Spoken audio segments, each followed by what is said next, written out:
Hello, everybody. Dr. Rick Wallace dropping in on you. Leaving the office, decided I want to talk about something that is pressing. I'm going to try to do it in as succinct of a way as I possibly can to compress the message. I want to remind you that we are in the midst of a fundraiser, and we definitely would appreciate the support that you give. The way that you can give will be indicated within the description box or the post box, depending on where you're watching this video. But earlier I made a post, and it was a real general post, just something that I share every now and then. And basically it was a shout out to the sisters, and it basically said, it repeated a quote from a movie from the early 2000s. Basically, not all men come to destroy, some come to restore. And one brother said it was borderline simpish. Another brother basically just went in and said, obviously it came from the mind of a man reared by a single mother, which I wasn't, and that nobody born of a single mother should be designing rite of passage programs. I guess he was referring to the Black Men Lead program. And, just overall, a level of disrespect I normally don't tolerate. I initially tried to engage because I know that a lot of times people make these comments.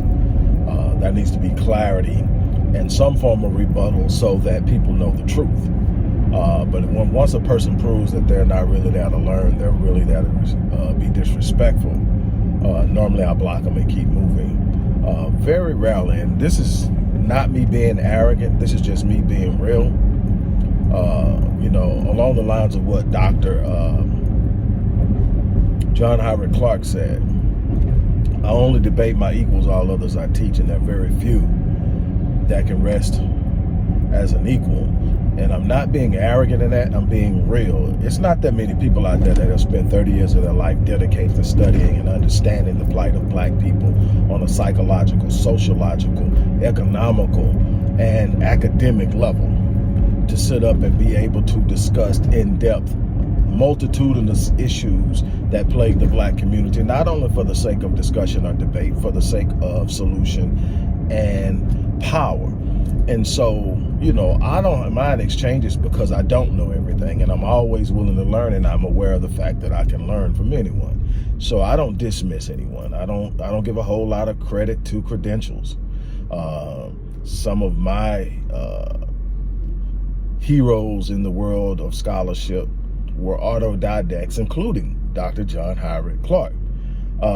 So I have no problem with someone coming to me, but there first of all has to be a way of coming at me. I don't approach people with disrespect, but I damn sure would meet it with force. If you disrespect me, all bets are off. I don't owe you anything at that point. But like I said, because I've invested so much into what I do and what I say. I came from a grandfather who was uneducated, but taught me, for every word I speak, have read 100, son. So for every word you speak, you need to have read at least 100 words. For every word you write. And so for a person that's written 24 and published 24 books, who've written thousands of academic articles and literally tens of thousands of prose articles that have been published over the last 25 years. Let me explain something to you. There aren't that many people out there that have put in the work I put that can sit down and say, okay, I want to go toe to toe with you. And I'm in the other side of it is I'm not out here to go to toe to toe. I'm out here to exchange. I'm out here to say, okay, this is what I'm getting. What are you getting? I'm not out here for somebody to sit up because, again, you haven't gone. My point is this. Anybody who knows me knows that I've been doing this for a while, and I hold both black men and black women accountable. I'm going to love on black women because it's not done enough. I'm going to stand for black men because it's not done enough. I will not condone or advocate overgeneralization or universal assaults on either side. I will not allow for someone to say black men, blah, blah, blah, or black women, because it's not that simple. And the social dynamics around all of the things that we tend to complain about isn't that simple. There are a lot of integral parts that come in and play a role in the overall outcomes of what we see in life. And the idea, for instance, the idea that the woes of the black community rest on the shoulders of single mothers obviously comes from a very shallow mind that has not contemplated the entire or analyzed and evaluated the entire dynamic. First and foremost, there cannot be a single mother without there having been an absentee father, and that's first and foremost. And second of all,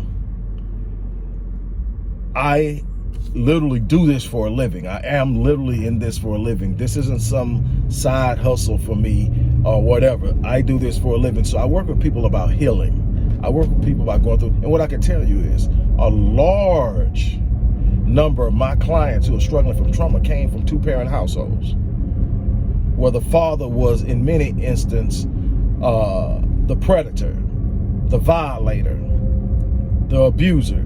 Matter of fact, my wife comes from a home where her mother was married to her father, and her three brothers were abused in ways unimagined. She ended up under his care, being not only abused by him, but sexually assaulted by someone he knew and left her with.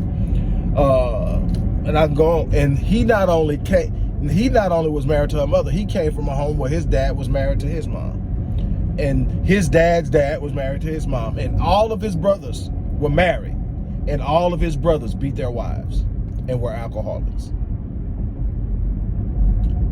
So you cannot, and that is an anecdotal observation. That's one family, but I'm telling you, I deal with this. I've also done studies.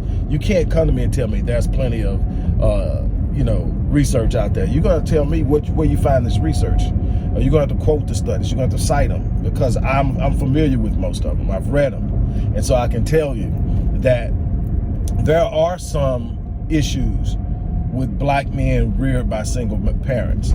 And I've written on it. I've talked about it. It's in my books. Not ignoring that, not dismissing that. I understand that that's a dynamic that most people don't get. Normally you get a highly functional dude in most instances, unless he just really goes left and then he takes on the criminal element. But for the ones who are considered successful in life, they would normally be pretty decently financially successful, and they will be very, very intent on looking after and caring after them to a flaw.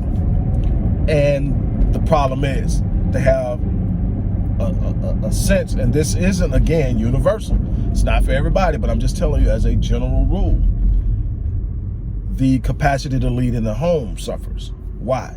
Because they were reared up in a home where there wasn't a balance of masculine energy and feminine energy, where there was the nurturer and the disciplinarian, where there was a balance and there were understood roles. Mom had to play all the roles. And as you can see with some of these guys, not only did mom have to play all the roles, she had to be accused and blamed for the entire thing, because it couldn't possibly be that the man played a role in it. And I'm not, again, here to talk about the pointing of fingers and blame as if one group is more culpable than the other. We are all culpable. There's enough culpability to go around. And that's the way I teach, and that's the way I move. Just because I celebrate one person or I talk about loving one person doesn't mean I don't love the other, and that I won't stand and fight for the other. But I do hold men accountable for being men. You can't say you're a king. You can't say you're a leader. You can't say you're the head, but you want to point the finger and of blame at someone else. That's not how that works. That is not how that works. You have to in all intents and purposes, understand that if I'm going to call myself a leader, the buck stops with me. You can't go into any situation where there's a leader, where there's a head, where there's someone actually responsible for leadership, and they get to point the finger at the people they're leading for the reason why things are in disarray. No, as a leader, I'm responsible. Head coaches get fired for what players do on the court and on the field. CEOs get fired for the failure of their employees to carry out and execute plans. That's the way it goes. So if I'm going to say I'm the leader, then it stops with me. Not that I did something wrong, but that under my leadership, under my covering, some things didn't happen the way it should have happened. That's a responsibility that I have to hold. And again, it doesn't remove the culpability and accountability of black women who have in many instances done some things that they shouldn't. There are a bunch of black women out there that won't let their children's father have complete access to their children. Still trying to settle scores. That's toxic behavior. There are a bunch of women out there that have been reared in environments where, again, there was no man, and so they see no need for a man, but they'll procreate with one. There are things out there on both sides. But what I can tell you is, we will not get anywhere as long as we're pointing the finger at the other person and not looking at ourselves. Black men, you can love a woman. There's nothing simpish about loving a woman. There's nothing simpish about protecting a woman. It doesn't mean to go out and be foolish behind a woman. It doesn't mean go out and let a woman mislead you, misguide you, mishandle you, misuse you. It simply means that there's a certain way you should treat a woman. And if that woman doesn't have a presence that demands that type of treatment, that woman shouldn't be in your presence. That's what it means. It means that if you got women that you can't respect, there's something going on with you, because you have them in your environment. I tell you all the time, I'm not going to mistreat no black woman. I'm not going to talk down to no black woman, but there are black women I know I can't be around because of the way they carry themselves and the way they do so. I keep myself away from them. Some of them are in my family.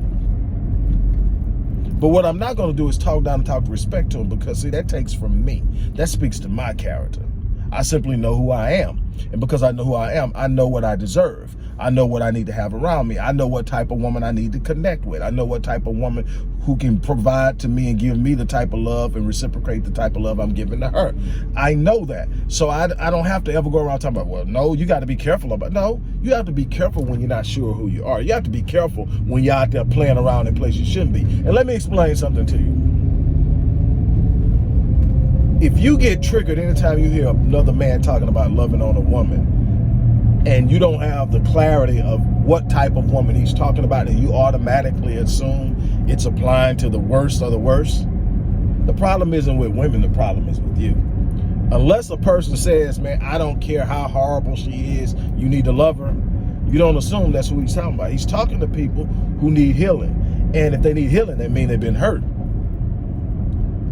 And while I hold accountability, if you've been hurt by men, especially if you've been hurt by men consistently, there's a level of accountability you hold, because you're the common denominator, ladies. You know, if you got 4 or 5, 6, 7 relationships, and every last one of you've been treated in a negative way, and specifically if it's a certain type of way you've been treated, the same type of behavior, then you need to deal with healing. You need to deal with becoming whole again. There's something going on with you. You're the common denominator in all those guys. Unless those guys got together 20 years ago and said, you know what, we're going to take our turns doing X, Y, Z to her, then you're the only common denominator. You attracted that type of man. So you have to ask yourself why. You got to ask yourself, what is it about you that not only attracted them, but received them? So that is some accountability. But guys, there are some women out there that need healing. And when you come along and you don't have good intentions, that's on you. When you take a woman that's trying to find herself, that's went through some things, that's trying to come to a place where she's whole, and you take from her something that you're not willing to reciprocate and give, that's on you.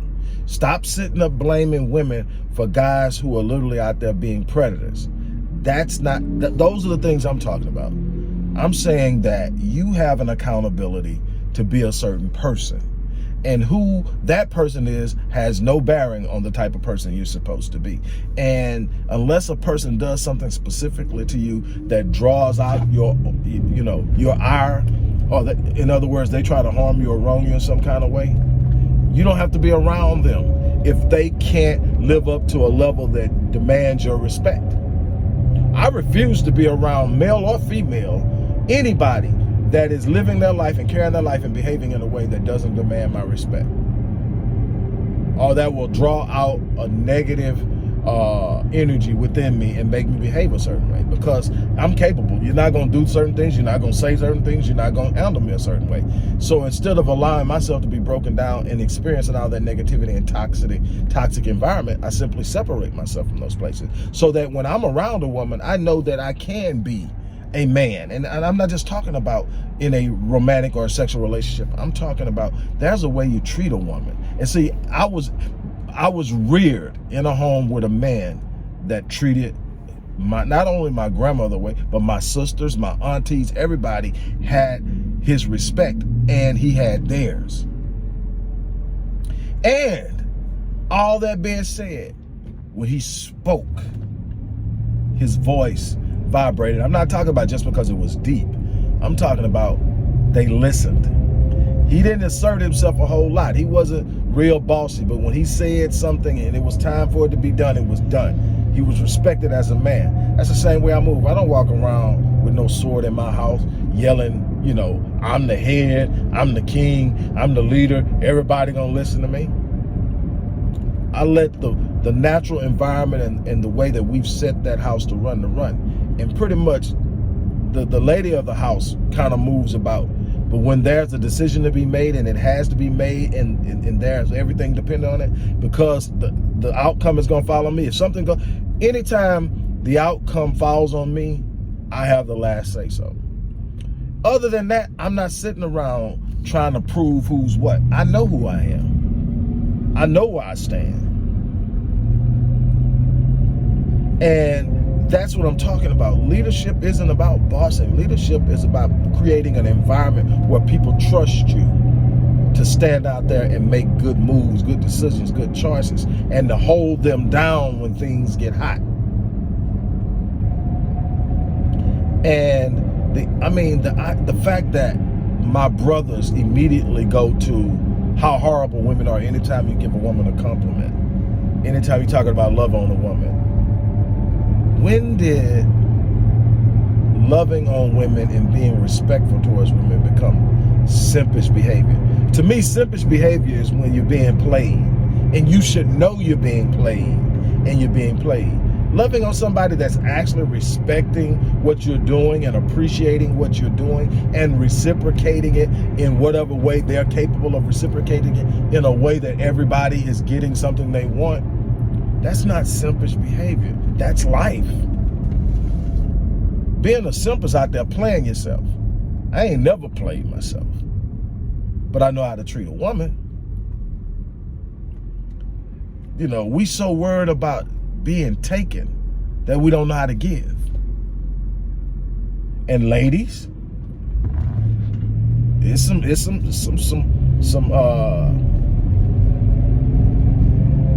behavior out there. I can't even think of the right word to use. But again, stop keeping these babies from their daddies, first and foremost. Learn how to work with people. Number one is start choosing your mates more wisely. Start choosing your mates more wisely. And understand the depth of procreating with people that you don't plan on being with, and what that looks like in the future for those kids and for society and for the black community. He's cute, he's handsome, he's sexy and all that.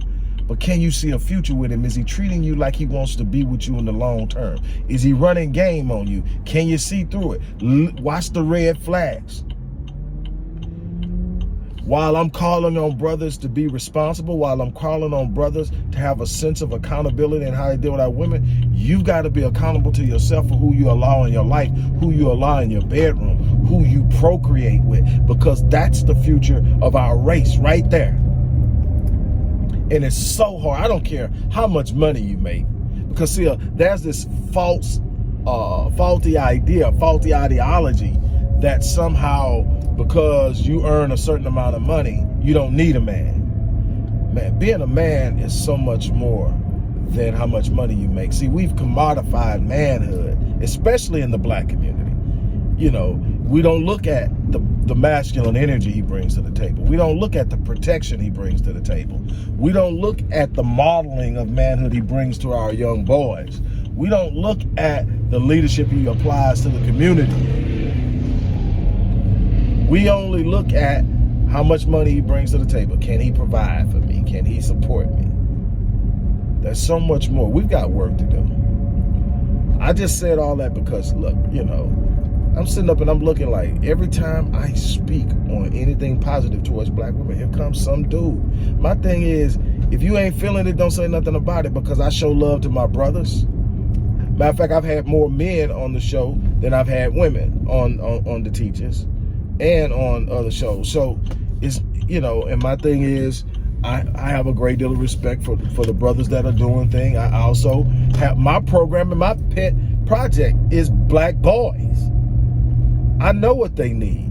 But here's the thing, because I'm a man, obviously, I'm gonna have a higher level of accountability and a higher standard of expectations surrounding black males. Why? Because I know the importance of our role in the community. We gotta learn how to love each other, hold each other accountable, call a spade, but do it in a way that we can work together. We have alienated each other to the point that it's a constant battle on who the sorriest, who's the most trifling, who's the most evil, who's the most darkest. And the truth is, there's all of those on both sides. It's some straight up dark ass people that are male and female in this community. And they were created, they weren't born. And so we need to deal with that. Instead of sitting up there, just everybody pointing the finger. Let's come together. Let's make some moves. Let's do something. Look, I'm going to get out of here. I got to go.